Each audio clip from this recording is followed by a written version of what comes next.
Bueno, pues hoy en entrevista tengo a Leonardo García Tsao. Él es eh, amigo de Guillermo del Toro y acaba de publicar una serie de conversaciones con él. Y nos acompaña también Nicolasa, a la cual saludo. Bienvenida a esta conversación. Ya nos dio la espalda, Nicolasa, don Leonardo. ¿Eh? Qué gusto saludarlo. ¿Cómo está? Bienvenido. Gracias, muy amable. Leonardo, pues lo primero, ¿cómo conoció usted a Guillermo y por qué decidieron entre los dos hacer un libro de conversaciones? Bueno, lo conocí cuando él era muy joven, cuando tenía 21 años. Él había trabajado en una película de Jaime Humberto Hermosillo que se filmó en Guadalajara, que se llamó El Corazón de la Noche, y ahí conoció a la que entonces era mi novia. Entonces se hicieron amigos y entonces mi novia me dijo, tienes que conocer a un chavo que conocí en Guadalajara, que te va a caer muy bien porque es muy simpático y sabe mucho de cine y le gusta el cine de horror y el cómic igual que a ti. Entonces fuimos presentados y en efecto nos llevamos muy bien. Guillermo del Toro es una de las mentes, dice usted, más singulares del cine en México, de la producción cinematográfica mexicana. En esos encuentros, cuando él tenía 21 años, eh, ¿se le ocurrió pensar esto mismo? ¿Le pareció una mente singular? Me pareció una mente sobre todo inteligente. O sea, era evidente que Guillermo era un chico con muchas luces, con grandes intereses y mucha imaginación, ¿no? Y gran ingenio. Entonces me parecía que cuando él era apenas un aspirante a cineasta, me parecía que tenía madera, que sí iba a poder hacer algo importante en el cine, ¿no? No, fue su capacidad para criticar el cine, su capacidad para hacer tomas cinematográficas, sus guiones, en efecto, su mirada para el horror, para lo extraordinario. Ayúdeme con algunos adjetivos a completar esa palabra singularidad. Sí, pues en efecto, fue un cúmulo de impresiones positivas las que me dio Guillermo en ese entonces. Me pareció, como le digo, muy simpático sobre todo y de un gran sentido del humor y con mucho, con mucho talento, ¿no? Un talento que era, entonces era evidente nada más en sus dibujos y en sus proyectos y en sus guiones, porque no había filmado nada todavía, ¿no? ¿Le tocó a usted leer alguno de sus primeros guiones? Sí, claro. ¿Cuál fue el primer guión que tuvo frente a sus ojos de Guillermo del El Toro? primer guión que leí fue el de Cronos, precisamente, Ujú. que a la postre sería su ópera prima, ¿no? ¿Y cuál fue su reacción cuando leyó Cronos? Me gustó mucho y le dije que me parecía un guión increíblemente imaginativo y muy bueno, ¿no? De todas las películas de Guillermo, ¿cuál es la que lo atrapó más?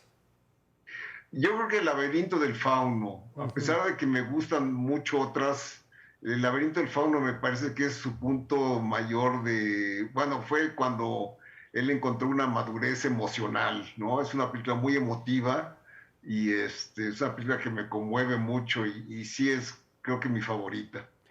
¿Qué es lo que le conmueve más? ¿La mirada de la niña, la candidez de la madre, la monstruosidad del fauno, los Pues contrastes?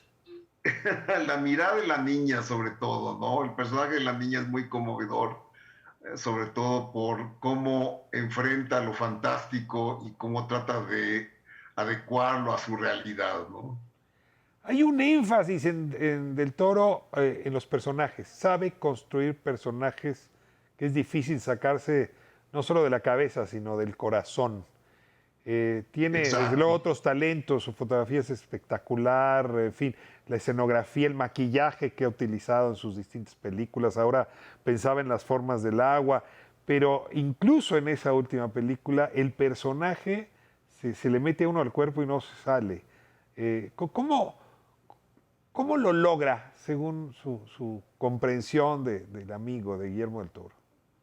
Lo logra porque él es él, él mismo es un personaje digno de sus películas, ¿no? Yo creo que él se identifica tanto con sus personajes que los logra hacer tan vitales como él mismo, ¿no? Es algo muy especial, como usted menciona. No es común que construya personajes tan vívidos, ¿no?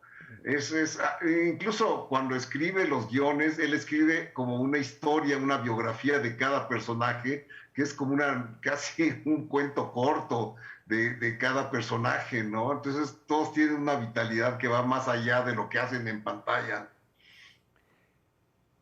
Cuénteme ahora, por favor, este privilegio que significó verlo crecer como figura mundial.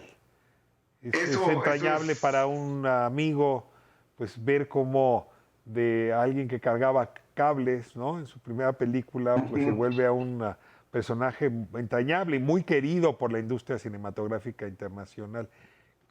Su mirada, así ahora es. la de usted, de este surgimiento y qué implicó un antes y un después en la vida de Guillermo del Toro respecto de la fama. Pues en efecto fue un privilegio ser testigo de ese crecimiento, de esa evolución artística y emocional de Guillermo. Creo que, digo, sabíamos, Emilio García Riera y yo, que era un chico talentoso, pero nunca imaginamos que sería tan talentoso. Yo creo que Guillermo es en efecto un genio, es un término que se ha usado, se ha abusado de él, todo es genial, ¿no? Pero en el caso de Guillermo es cierto, es un tipo genial, es un tipo que tiene tantas ideas y sabe cómo combinarlas y sabe cómo ilustrarlas, que se vuelve genial. ¿Me Y, parece bien, y, Leonardo, si nos vamos a corte y de regreso me cuenta qué tiene el libro? ¿No? ¿Por qué este libro vale la pena leerlo? ¿Qué le produjo a usted? ¿Qué decidió a Guillermo para que lo pudieran hacer juntos? Vamos a corte y regresamos. Estamos con Leonardo García Sao. Él acaba de publicar ahora un libro que se llama Guillermo del Toro, su cine, su vida y sus monstruos. Y bueno, pues es justamente un hombre de cine que habla de otro hombre de cine y cruzados ambos por la amistad. Así es que no se pierda. Estamos de vuelta en Calle 11 en un momento. Bueno, estamos de vuelta con Leonardo García Sao. Usted lo conoce, crítico de cine, ¿no? Durante muchos años, maestro también de cine. Y pues ahora en esta aventura, Leonardo, de la que hablábamos hace un momento, hacer una conversación a dos voces con alguien que no es precisamente un alumno, pero pues por edad, por el momento en que se conocieron, a usted le tocó verlo crecer. Y en ese sentido, este libro pareciera ser como un homenaje a esa relación de crecimiento y a esa amistad. Y como le prometimos a la audiencia antes de irnos a corte, cuéntenos qué hay en ese libro. Si yo me hago de este texto, ¿qué encontraría yo en estas conversaciones? pues va a encontrar, digamos, una radiografía de quién es Guillermo del Toro. Creo que está bien plasmado por la conversación cómo Guillermo se hizo de la fama que tiene y de la trascendencia que tiene gracias a su talento y que el talento fue producto además de mucho tesón, Mm. no fue algo que se le concedió que le resultó fácil, al contrario, fue un trabajo muy complicado y muy arduo, como suele ser el trabajo del cineasta, ¿no? Entonces, eso creo que lo va a apreciar el lector, va a conocer mejor a Guillermo del Toro, va a ver, por ejemplo, cómo su infancia influyó en su obra y cómo esos recuerdos y traumas infantiles sirvieron para inspirarlo. Alejandro Pelayo, ¿no? El que lo convenció de hacer este libro. ¿Cómo surgió la idea? ¿Por qué hacer una conversación con Guillermo y a quién podría interesarle una conversación entre ustedes dos? Bueno, esto surgió en el Festival de Guadalajara de 2018, cuando tuvimos 4 conversaciones públicas Ujú. que fueron muy exitosas. Entonces, cuando lo vio esto, el director de la Cineteca, Alejandro Pelayo, él nos propuso a Guillermo y a mí, ¿por qué no hacemos un libro que editaría la Cineteca? Yo dije, estoy de acuerdo, me parece muy buena idea. Y viendo que tenía tal seguimiento de tantos jóvenes que abarrotaban todas las plazas para verlo hablar, dijimos, pues sí hay un público para este libro. Tiene realmente un culto ya Guillermo en su entorno. Sí, Y yo tengo la impresión de que él, junto con González Iñárritu, desde luego Lubevsky, en fin, Cuarón, han inyectado vocación cinematográfica en toda una generación. Si son la prueba, no solamente de que uno puede ser exitoso, no solamente la prueba de que uno puede ganar dinero y hacer buen cine, sino son la prueba de que uno puede ser profundamente vital y eso transmitirse en la pantalla. Y es muy atractivo para los jóvenes.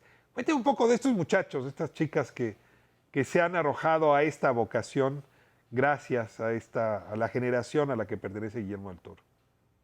en efecto, es correcto lo que usted dice. Yo creo que el ejemplo de estos cineastas que han triunfado en el extranjero, cineastas mexicanos que han triunfado en el extranjero, es ese el atractivo que le da a los jóvenes que quieren hacer cine y quieren ser como ellos, ¿no? Claro, no dudo que muchos de ellos se lleven por la parte más frívola, que muchos se sientan atraídos por el Oscar y la alfombra roja y esos elementos, digamos, superficiales, pero también me gusta pensar, me gustaría pensar que están atraídos también por la obra, que al ver las películas de Guillermo, las películas de González Iñárritu y las de Cuarón, se sientan inspirados a hacer un cine de esa categoría, ¿no? Tenemos un cine mexicano al cual le pusimos el adjetivo de nuevo. La verdad es que ya de nuevo, pues 20 años no le permiten llamarlo nuevo, pero sí hay una, y le pregunto aquí al crítico, sí hay en la pantalla internacional un nuevo tono, sí hay una apuesta, sí hay un argumento, ¿no? Que es mexicano y no lo es, ¿no? En fin, y sí hay un aprecio para eso que se está produciendo. Me he cuidado de no decir qué es eso, y con esa pregunta quiero cerrar esta entrevista con usted. Le ha tocado a Leonardo justamente hacer crítica del cine y del cine mexicano. Para ponernos en términos, ¿qué es eso que este nuevo tono está aportando a la cinematografía nacional? Pues es precisamente yo creo que fue producto de una generación muy afortunada porque les tocó vivir un momento donde el cine mexicano era apoyado por el Estado, que fue a principios de los 90, Mm. ¿no? Entonces, eso sin duda ayudó a que, por ejemplo, Guillermo pudiera debutar con un largometraje tan ambicioso como Cronos. Entonces, eso por un lado, y por otro, creo que además es una especie de generación que ya nació con el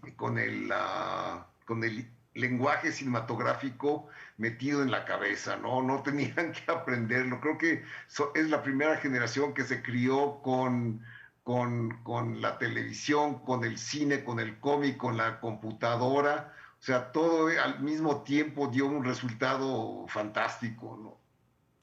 Pues ganas de haber asistido a esas conversaciones en Guadalajara en 2018 y más ganas todavía de leer Guillermo del Toro, su cine, su vida y sus monstruos, de conversaciones con Leonardo García Sao, nos lo decía muy bien, amigo de muchos años, pero también que le une a Guillermo del Toro el arte del cine, es decir, hay una materia que va más allá de lo interpersonal que está en estas conversaciones.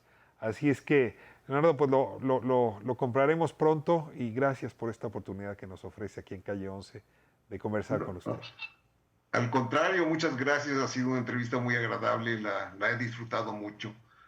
Bueno, me despide por favor de Nicolasa, se llama, ¿verdad? Nicolás, en Gracias efecto. por haber estado aquí. Espero no haberla aburrido yo. Hasta la próxima. Muchas gracias, Leonardo. No, al contrario, gracias a usted. Gracias.